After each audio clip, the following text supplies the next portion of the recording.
It's been a busy day in dirt racing, and we'll dive in on the World of Outlaws late model schedule, Skyline Motorsports' new driver, Cody Overton wasn't employed long, Kerry Madsen's new old sprint car ride, and a polarizing figure arrested. Let's go.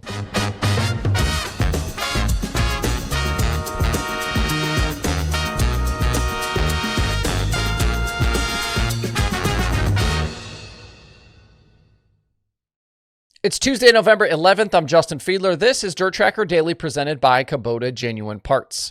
Things have been a bit quiet over on Flow Racing the last few weeks, at least in terms of dirt stuff, but that changes this coming weekend with the Flow Series late models at Sonoya and USAC beginning their California swing with the midgets.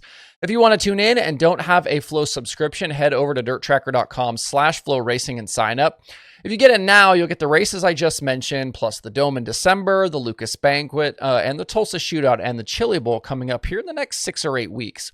And then you'll be ready to roll straight into the 2026 dirt racing season. I've been a paid Flow Racing subscriber myself for a really long time. I've got the app on my Roku, on the phone, and I use the website itself pretty regularly to watch.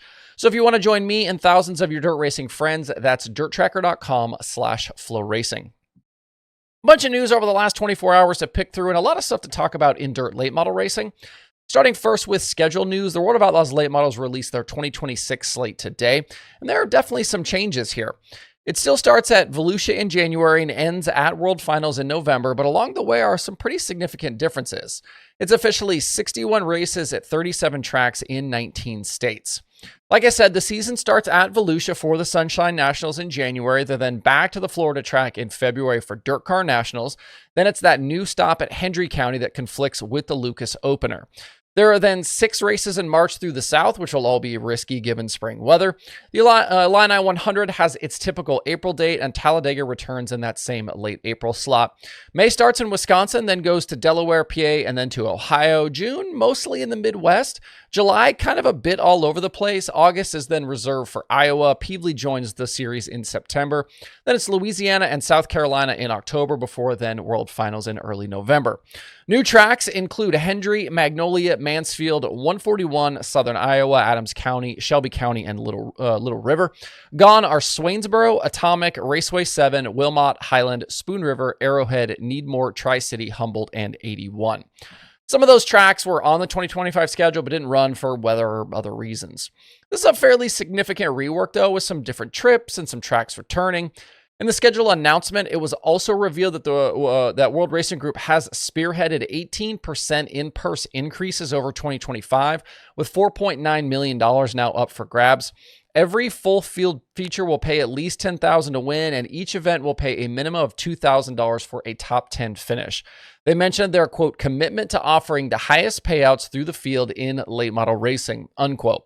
Looks like the point fund remains the same for next year, with the champion getting $225,000 out of a $1.1 million point fund, plus the winner's circle fund, which is basically the tow money package that gets paid out, I believe, monthly.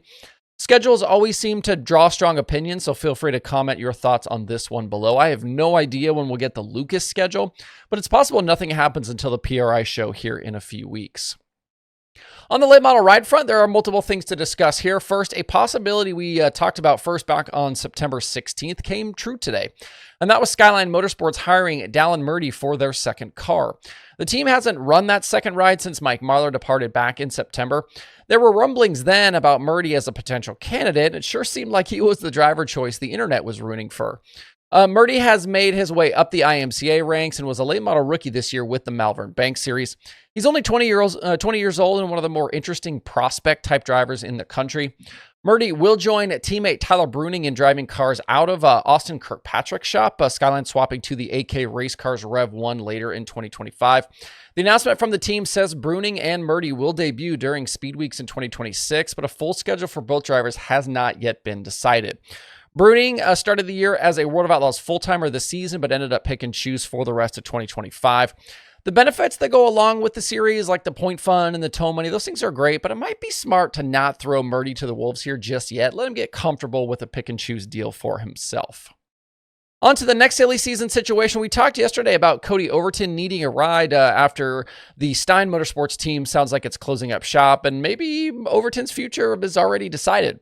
The Billy Hicks 79 that was left vacant by Donald McIntosh leaving at the conclusion of the Lucas season posted yesterday they're racing this weekend. They didn't, however, mention a driver. The original post said that they were going to run both Sonoya and Cherokee, but the post on their page currently just says Cherokee, so that was either edited or that post deleted and a new one added. The weather looks great for Sonoya this week, so I'm not sure why they took that part out. But I've been told from a few sources that this is where Overton is headed and that he'll be in the car this weekend. What the plans are for 2026, I don't know, but we've seen the Hicks team do both the regional stuff around the Southeast and the full Lucas deal. So this could be an opportunity for Overton to stay out on a national tour. We know that McIntosh didn't have a ton of crew help in 2025, which sounded like it was one of the reasons he departed. That will definitely be something that needs sorted with Overton in the seat. The Flow Series event at Sonoya starts Thursday with practice, and then there's racing Friday and Saturday. Sunday is the Freddie Smith Memorial at Cherokee, which ends their Cherokee Chief Series season. It's also co-sanctioned by the Carolina Clash Series and pays $15,000 to win. In sprint car racing, right as I was posting the show last night, Jeremy Elliott was reporting that Kerry Madsen is indeed taking over the Vermeer 55 full-time next year. That's a move that shouldn't have surprised anyone, at least in this audience. It's something I've talked about multiple times here in recent weeks, including yesterday, and I first brought it up back on the September 8th show. Madsen officially replaces driver Hunter Schuerenberg, who just completed his rookie campaign with the World of Outlaws. It was definitely a disappointing season for Schuerenberg with just a single top 5 and 15 top 10s in 68 outlaw races. That left him outside the top 10 in the standings. The 55 ended the season with Ty Wolfgang as crew chief, who came to Vermeer after being let go by Casey Kane Racing during the 360 Knoxville Nationals. For 2026, Wolfgang stays and he'll lead the team with Madsen in the seat. Madsen coming off that fill-in role with Tony Stewart Racing after they fired Donnie Schatz post-Knoxville Nationals. TSR obviously going with Rico Abreu next season, and Madsen was going to need a new deal. The Madman made 22 starts with TSR with an average finish of 14.5. That included 8 top 10s and a best finish of 3rd at Vado. As Jeremy and others have reported, the team owned by Tony Vermeer hasn't decided which series they'll join. I'd heard previously they were staying Outlaws, but Vermeer said they'll look everything over in terms of schedules and benefits packages and decide at a later date. Like we talked about on the Monday show around Danny Sam's future, we don't yet know what that Outlaw Platinum package looks like for 2026, and we don't know what High Limit is paying beyond the franchise teams. So it's not surprising to see a team like Vermeer wait until all details are available before they make a choice. And if Vermeer and Sam's aren't sure, it's very possible others are waiting as well. And potentially some who we initially thought were maybe settled. This will be something to follow, I think, all the way to PRI or all the way to the point where we get the announcements about what these packages are. Closing out today, I've definitely heard, just like many of you have, about XR promoter Barry Braun being arrested in Lake County, Minnesota. I don't, however, have any other details outside of what's listed on the jail report from the sheriff's office. There are a bunch of things floating around on social media that aren't that really hard to find if you want to see some of the theories and things people are saying about this. Braun has been at the center of a lot of controversy in recent years around the payouts for his XR events. There have been so many rounds of this, I kind of gave up following the stories. We talked about some of it on the show, and some of it just was like, this is the same story over and over again. Some racers were paid, others weren't at first, then did get paid, and the whole thing, it's just caused a lot of strife. It's a shame that things came to this for Braun, and despite all of the celebrating and victory laps that are happening online today, the whole thing really just kind of bums me out. That's the show for today. Hope you guys have a great rest of your Tuesday out there. We'll see you right back here tomorrow.